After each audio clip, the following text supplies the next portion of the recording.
Hello and welcome, as today's date is the 30th day of January 2019, and the Super Bowl 4 days away. There are several ways one can wager on the game. Fantasy is one way. DraftKings is not advertising this video, rather, I am posting information how to be a long term winner in showdown games, as in particular with this video, the Super Bowl Showdown between the Los Angeles Rams and the New England Patriots. The notes: their $10 game has $1 million first place prize, $100,000 for second, whereas a $3 game has $100,000 for first place and $50,000 for second. A massive amount of participants, and within such, if two people have the exact same score, meaning they have the exact same lineup more times than not, in the $3 game, you would win half of first and half of second. And in this case, you'd make 75,000. Not that big of a differential between 100 and 75. But in this case, if two people are to share the same lineup, well, now they take half of $1 million and half of 100,000. That'd be 550,000. And then if it gets to large events where 10, 20, 30 people have the same lineup, in the case of, say, 10 people, you get 10% of first, which would be 100,000, and 10% of second for 10,000. Well, you'd be making over 100,000 for getting basically a bit better than second place. So it's very important to have unique lineups. I do not have any advanced information for the Super Bowl game itself, which players will be doing this, which are great, which are bad players, which I think is better this way because I'm rather giving advanced information on this for the fantasy game itself. And as I stated, unique lineups very important, and you want to have them so they have the most realistic chance of winning. It can be long shots, but when you're risking $10 to win $1 million, that's what you got to do. Kickers suck, team defenses do not. Running backs, quarterbacks, they are not smart to play as captains. Neither are kickers. We'll go over that later in this video. Risk reward management is always job number one, at least for myself. So understand that what you're risking is something you are obviously very easily able to lose. And statistics, where and how to find them. Let's go over a couple key ones that I think are important in these showdown games. And the first one is ownership of captains. If you go to DraftKings, they'll tell you how much a percentage a player is owned, but they do not tell you how often a player is picked as captain. To do this, after the game has started, you will see a thing on the screen where you can export lineups to CSV. If you do so, you'll get a zip file that you'll have to unzip and run it on a spreadsheet. When you do that, you can copy all the rows with the player's name, then paste in a notepad. Then when you're in Notepad, you go to Edit and Replace. And you replace CPT with a comma. So therefore you do something like this. I know there's nothing on here. CPT and a space I put in, and then you put the comma, and then push the Replace All button. And then you will paste that information into a spreadsheet. Now what the comma does is it puts a new tab in place, which is what the whole idea is, because the captains are always on the after that CPT on the spreadsheet you get. So that second column that you will have will be just that of the captains. You can then sort by name and then count each player, and then I'll just write, and I'll do each one individually, do a complete count of each name, and then write that number down. And then you could do a percentage of how much they were captains versus the sum of captains, or divide the sum of captains. And next up is checking how many share your lineup, and I'm going to do an example of this after going through this. So using the same spreadsheet, go to Control F and type in your username, and then bold your lineup. Select and cut other players with the exact same score. Sort the players by name, and then look above below your entry and check to see how many have the same. And let's show you an example, because I played the NBA game last night. I didn't do so well. but we will take a look to see if anybody had the exact same lineup as myself. And the file I get is in read-only mode. So what I'll do is I can just copy and paste everything. Don't know why this player thing has... Well, what we'll do in this is I'll just copy and just find out how many rows I need. See, there's a bunch of people here that reserved the game but didn't play. That's what these zeros come in. But I can see there's 17,770. And I can copy, and I'll put this for now into a spreadsheet. Or rather that in Notepad and then into a spreadsheet. So I can go like that, select all, cut,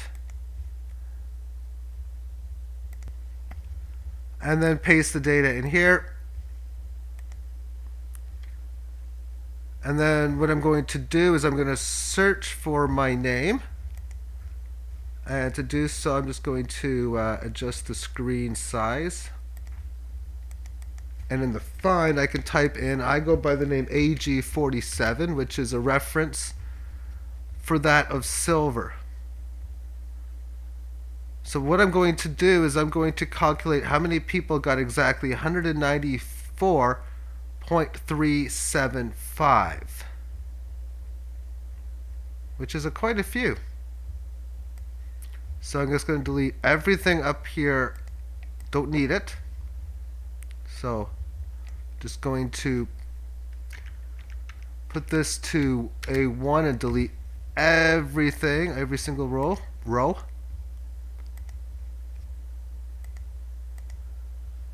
And then all the ones below it.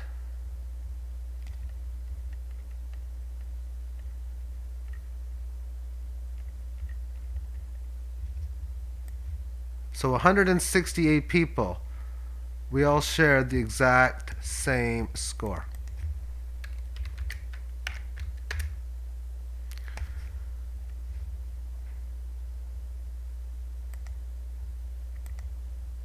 Okay, let's search for my name again, and I'm going to put this in bold.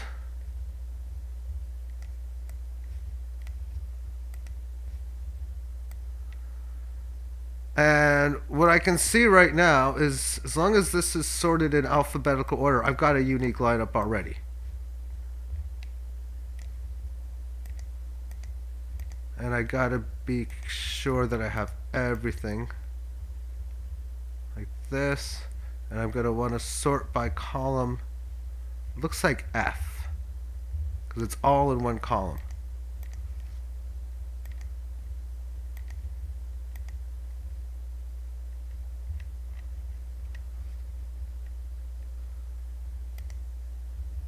So when I look in here, I can see that Jimmy Butler here, Rajon Rondo, Zubac, Beasley, Landry Shamet. Oh my goodness, a lot of people shared my lineup. See, I didn't do well on this as far as what I'm concerned, because I can see here that these lineups are all different. I can delete those.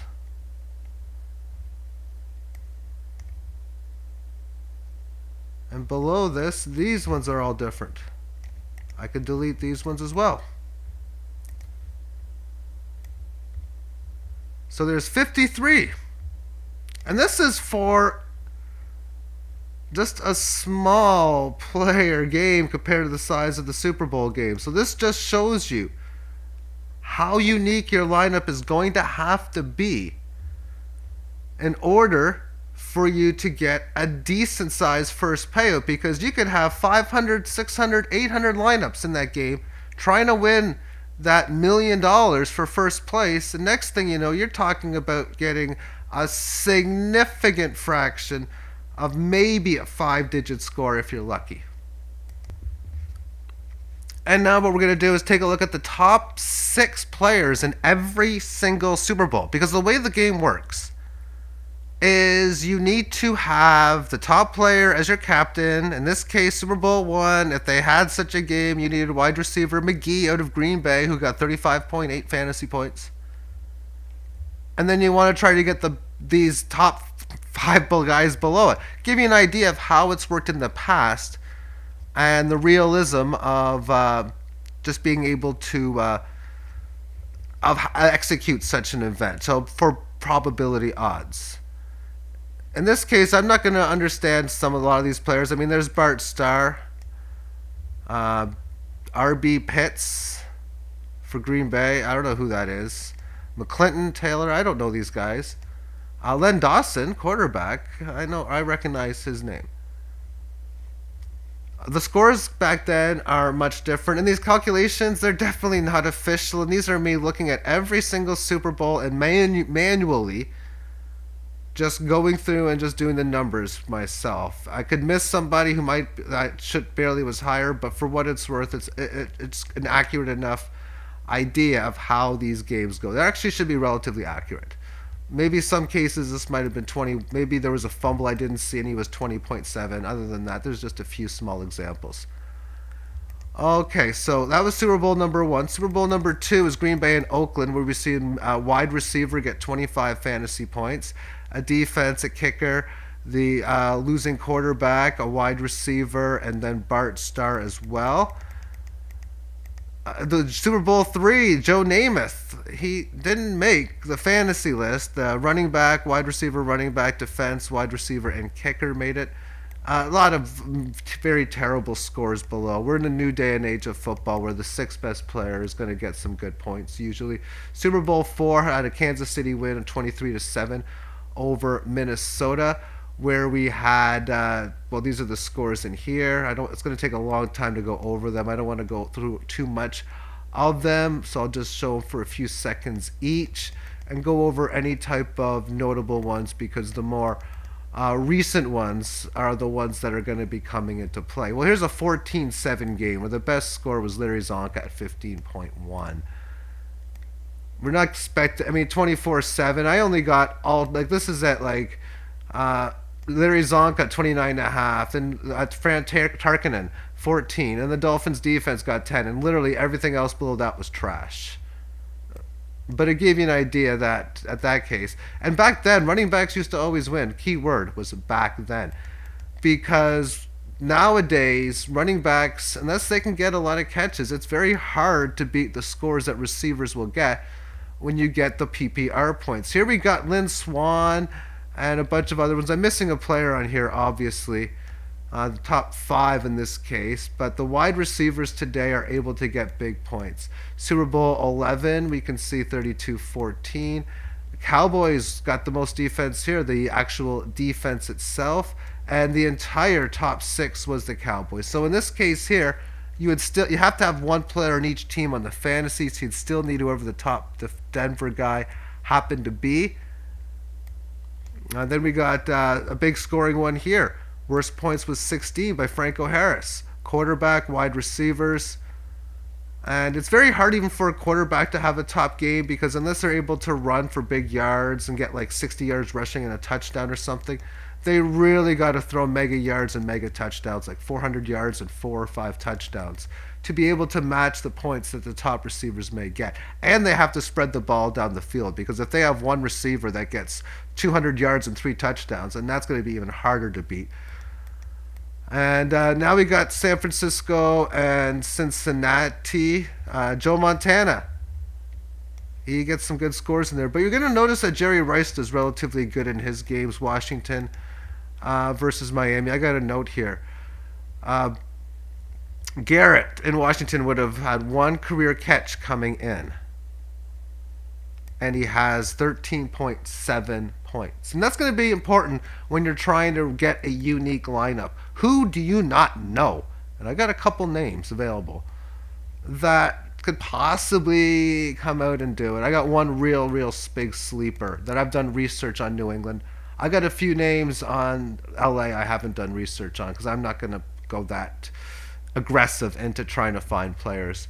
Here's a spot where Oakland won 38-9. Marcus Allen with a tremendous game. San Francisco against Miami. Here's a spot where San Francisco wins 38-16. Montana, Craig, Nathan, Marino, Tyler, and Clayton. Just big scores that were there. So there's a spot where Montana was able to get one of those kinds of games. The Bears defense, probably heard a lot about this. Well, they won their Super Bowl match with 33 points, and then just okay score by Jim McMahon, and a lot of lackluster scores below that. But the defense sure wasn't. John Elway actually had the highest score on the losing cause against the New York Giants, so something to consider. Just because you think a team is going to lose, oftentimes they're going to have to pass the ball. So playing quarterbacks and receivers on a team you think is going to lose most certainly can become a play. Washington beats Denver 42-10 and 42.9 points by the wide receiver. There was a spot where just big points. And then this running back Smith gets 37 points. Wide receiver here, Jerry Rice, 42 points. Then Roger Craig at 28. Joe Montana 23. Then we got a couple kickers. They don't do as well. I mean, in a 2016 game, that's more ideal for them. But when the scores get really high and you got players doing stuff like this, then it's just magnificent. In this one here, this is a spot where all San Francisco guys were at the top, and the highest score for the Broncos was John Elway at 9.82. This was the wide right Super Bowl, Giants beating Buffalo 20-19, where Thurman Thomas had the biggest game. Now we're starting to get more games played in our type of higher scoring games, not the lower scoring games of the past. So these scores are going to be reflected to such. Washington beats Buffalo 37-24. The defense gets in there, but decent. The wide receiver was the big play. Dallas beat Buffalo 52-17. Cowboys defense, and then Michael Irvin got 32. Troy Aikman and Andre Reed for the Buffalo Bills was in there. Then the Bills lost to Dallas again. The kicker gets in here, and the defense got a good score again. It was a running back that got the win. Jerry Rice, 47 points almost in their win against San Diego. Steve Young got 45. Ricky Waters got 32. Floyd, running back, got 16. So you can play two running backs together on the same team. Obviously, it worked in this situation. And then San Diego wide receivers got in the bottom parts of the score. Dallas beat Pittsburgh 27-17. And then we had Green Bay over New England 35-21. Denver beating Green Bay 31-24. This will probably always live up to be my favorite Super Bowl of all time. And the losing player, Antonio Freeman, got 36.6, marginally beating Terrell Davis at 36.5. With Brett Favre, Dorsey Levens, Chumara, who I think is a tight end. And I already recalculated that for the next example we're going to use. And then John Elway, 11.84. And then we have the Atlanta Falcons win, where Rod Smith had the best day. The win for St. Louis and Tennessee, Isaac Bruce. And we're going to start to notice that wide receivers are going to really start kicking ass from this point on. Baltimore beats the Giants 34-7. It was the defense that did it. See, defense is as captain works. Using a kicker as a captain, you don't do it. You just don't do it. And St. Louis against New England, we have Kurt Warner with 24. We have Marshall Faulk. The New England defense comes through for that game. They got an interception in that one. I think they scored in the first period on a pick six. And then this one in here, I would have put back then. I would have easily had Tampa as my captain. I can remember handicapping this game and trying to bet everything because I felt Oakland was going to turn the ball over and over and over again, which they did. And then Jerry Rice has a big score. I probably would have done relatively well in this game had I played fantasy football. There was no such thing back then. But understanding how those games went can be relatively important. Tom Brady makes the top 10 here, but Deion Branch was the winner. Super Bowl 40, we got the wide receiver. 41, Joseph Adai, Colts defense, Bears defense. And then 17-14, boring game. The kickers, only one field goal in that game. Wes Welker got 23. Pittsburgh, Arizona, Larry Fitzgerald with a big game. And now these scores are going to start to get really big for fantasy. Joseph Adai, 26. The kicker made it in this case. 45, Jordy Nelson, 29 points. The sixth score was at 19.62. Another low-scoring game with the Giants in New England, and Hakeem Nicks was the best scorer. The late Aaron Hernandez at 21. Super Bowl here, 30 points for Colin Kaepernick, and then Vernon Davis at 19.4 at the bottom. Super Bowl between Denver, even though the defense dominated, Demaryius Thomas had, in a losing cause, a very inflated score to get the win, even though the Seahawks defense did dominate. And then we can see Russell Wilson, Doug Baldwin, Javon Curse, and Wes Welker rounding out the list. Super Bowl 49, Julian Edelman gets 29.6, Tom Brady 29. Then we had Beast Mode getting 24. He probably should have gotten more. He probably should have got about 30.1. Pete Carroll, why did you pass the frickin' ball? And then no, this is Matthews, Jordan Matthews. Okay, yeah, Marshawn Lynch. Or which Matthews was this? This was a tight end. I don't know which Matthews this was. Anyway, Marshawn, I think this might have been a tight end. Russell Wilson, 20, Gronk's 18.8.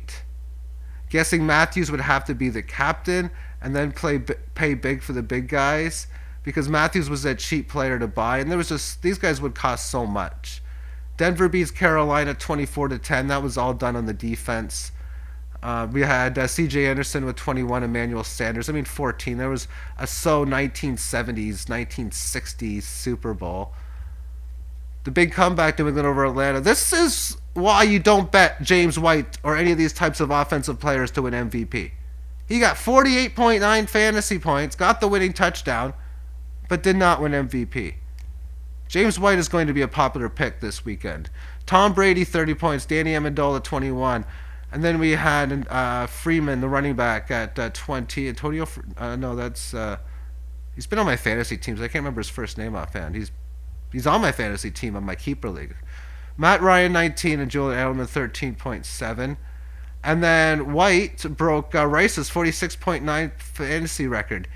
Not winning MVP, yeah, he's your captain. Take top 5 players, and if Edmonton in that game too much, then you could take Taylor Gabriel at 10.6 or a Bennett player at 11.2. So meaning you'd be paying for this guy as your captain, and then you got to pay for Brady. Amendola wouldn't be too cheap. Freeman would have been expensive. Ryan would have been expensive. Edelman would have been expensive as well too. He would have been more expensive than Amendola would have been. So Edelman was not playable for the perfect lineup. Then we have last year's Super Bowl, where Gronkowski gets 45.6 points. I got a whole bunch of guys I'm showing in this one. Brady with 35.8, Hogan 27.8, Nick Foles 27.75, Danny Amendola 26.2, running back Clement 23.8, Zach Ertz 19.7, LeGarrette Blount 15, and then White got 14.6. So over the last 35 Super Bowls, 5 of the top scorers have went to quarterbacks, and 41 times they have placed. 46 out of 35, a quarterback makes the top 35. Not uncommon. Well, not too uncommon for 2 to make it. And you would definitely expect at least 1. Wide receiver, 19 of the 35 times it was in that of a win top. So 19 of 35. And then 62 or 63, maybe 61, because I think that Reynolds guy on Seattle actually was a tight end. But either way, there's only been 1 winning tight end, which was the last one. But tight ends are the same breed, I figure, as wide receivers, as it is anyway. And they're the ones that are crushing this list. So they're the ones you probably want to play a lot more aggressively. We're running backs. 5 times they have won, but 42 places. When we look at this, 20 times a receiver has won and 70 placed. That's a 3.5 to 1 ratio. Well, these ratios are over 8 to 1 for both the quarterback and the running back, which means they are so playable in your lineup, but not as your captains. Defenses, 5 times they have won and overall, which means they are playable, period, both as a captain and as that of the just playable stuff. A kicker has never won. And the odds a kicker gets the best score in a game has got to be well under 1%. It is extremely, extremely unlikely. because a lot of things have got to go right. Sort of like how the Denver defense got shafted against, the Seattle defense got shafted against Demaryius Thomas's big score. That a kicker could have an amazing 28, 32-point game, but that's still very easy for a running back, quarterback, or wide receiver to beat that score. Next up, we're going to take a look at the ownerships of the conference championship games. First off, and I don't know what the dollar value of it was very relatively low, but it gives me a good idea of what people were picking. So this is how many times a player picked Alvin Kamara, which was 7,723, which represented 16.26%. Then we had Drew Brees pick 12.5, Gurley picked 12.9, and the bold is representing by LA Rams, giving an idea of how much they were loved or lack thereof in fantasy perspectives. So Jared Goff at 8%, CJ Anderson, Robert Woods, and Brandon Cooks. We're seeing running backs and quarterbacks picked, but not as much the wide receivers. Wide receivers don't get as much love as they should, given how much they win as captain. Rams defense, only 1.93%. The defenses win enough where if this is all they're picked, it becomes worth it to consider them as a captain play. Greg Zuerlein, 1.8% as captain, way too high. These numbers shouldn't, and Will Lutz is a kicker as well. There should be a major, like a 5-6, the defenses should be picked like 10%, 8, 7, 6%, and the kickers like, even 5, and the kickers like 0.4%, 0.2%. So I'm not playing a kicker as a captain. Then you got some interesting guys like Gerald Everett, 0.3%, and Tyler Higbee at 0.2%. Tight ends.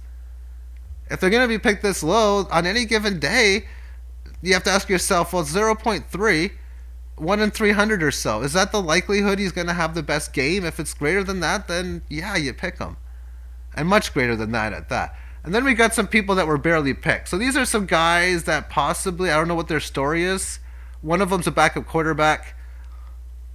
I think that'd be Sean Mannion. And then do you want to play a backup quarterback? Because not only does the quarterback got to get injured, but then it's probably going to be early enough in the game, sort of like when Tom Brady got injured on an opening drive, as well as I think that happened to Carson Palmer as well.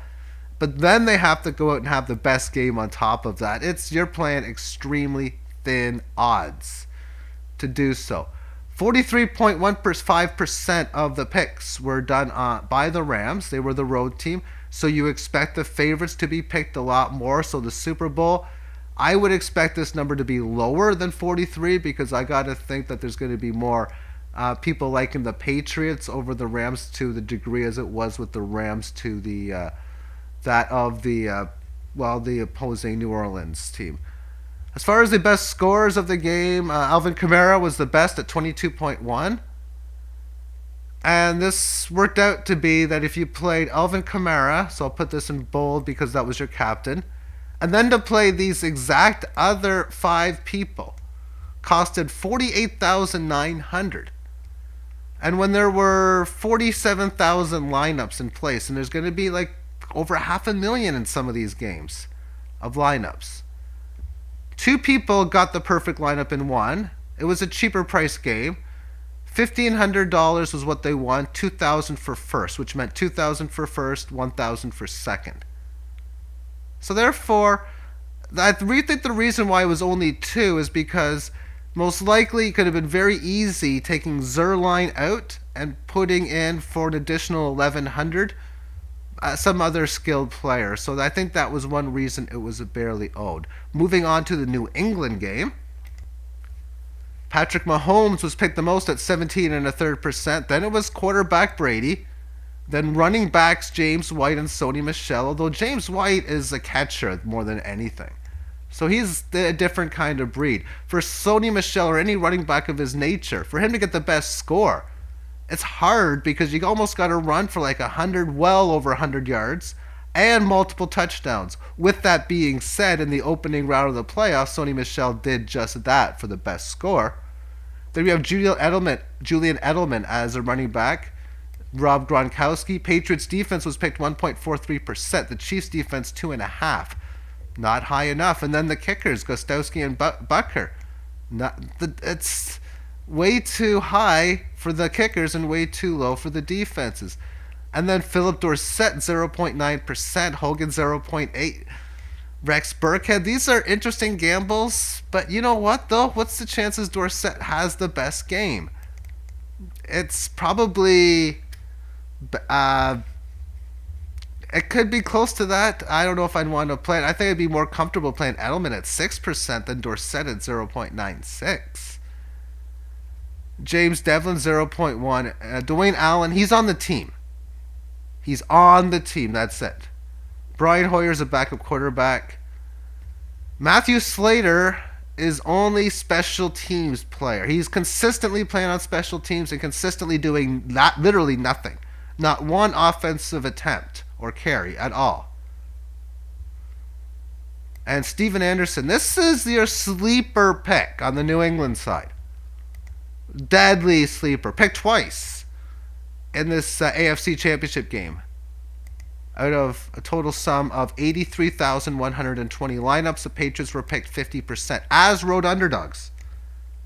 That just shows you how much more a team is loved when they are picked a little over half the time as road dogs. But Steven Anderson was just added after the regular season. He was inactive as on the practice squad for the entire regular season. Playing somebody like Steven Anderson, check the actives list before the game. If he's inactive, get a different lineup in. But you know what, though? You hear things about guys out of nowhere. Dallas had a player in Week 17 come out of nowhere and all of a sudden do it. So if there's anyone that's going to do it, it's going to be him.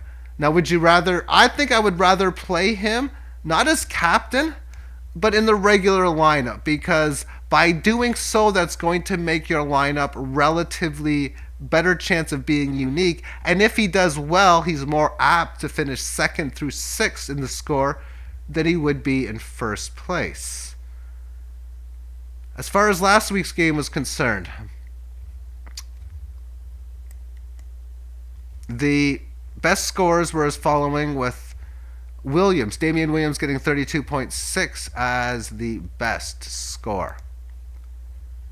To get these 6 players in, of Sammy Watkins, Damian Williams, Tom Brady, Sony Michel, Rex Burkhead, and Patrick Mahomes, it costed $12,600 for Damian Williams as captain, because you have to pay 1.5 times more. You get 1.5 times the points for him.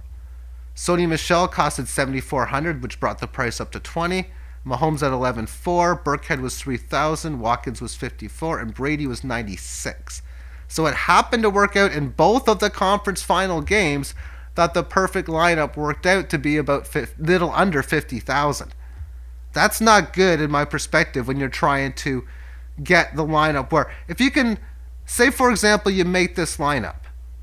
What I would do is I would say, okay, I'm going to take maybe somebody like maybe Sammy Watkins out and put in somebody at 4,500 or 46, because everybody else is just, if they have an opportunity to upgrade a player, they're usually going to do it and use as much as they can with every single possible dollar, and thus only leaving 600 on the board back is very standard. 10 lineups had this card perfect. They each won $985. It was $3,000 for first place in this particular game. And again, we want to be looking for making plays that can make lineups unique. Playing players you've never even heard of, like Steven Anderson, is one simple way. That's going very extreme, let alone playing guys like Rex Burkhead, which will do a very good job in itself as well. And then the other one is putting a lineup together that costs $42,000, $38,000, $44,500, and leaving some funds back, especially when you put your defenses in there. And instead of playing somebody of a higher ranking, like say Brandon Cooks, maybe you play somebody of different level. Let's take a look at this week the players for the Super Bowl game and their prices. We got Julian Edelman at the highest at 10.8, Tom Brady at 10.6, Jared Goff, Todd Gurley, Brandon Cooks, so on and so forth. But like I'm stating here, instead of taking, say, Brandon Cooks or Robert Woods at this price, You can be taking players like Josh Reynolds. Or even bigger, you can take guys like, any of those lower price guys, like the tight end on here, Higbee. Leave like 4 or 5,000 off. Yes, that reduces your chances of scoring, winning, but it increases your chances of having that unique lineup. And as far as cost is concerned, Steven Anderson costs 200. You can get relatively creative after that point there.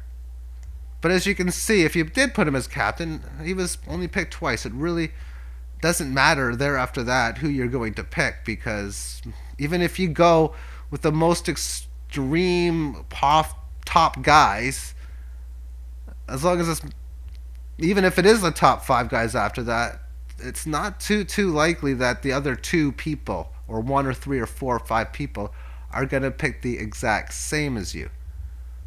But it's a pretty much of a price discount to get somebody like that in the lineup, albeit somebody who just hasn't done too much. Now, this Munt guy averaged 0.12 points. At least he's played. That's not that good of a score.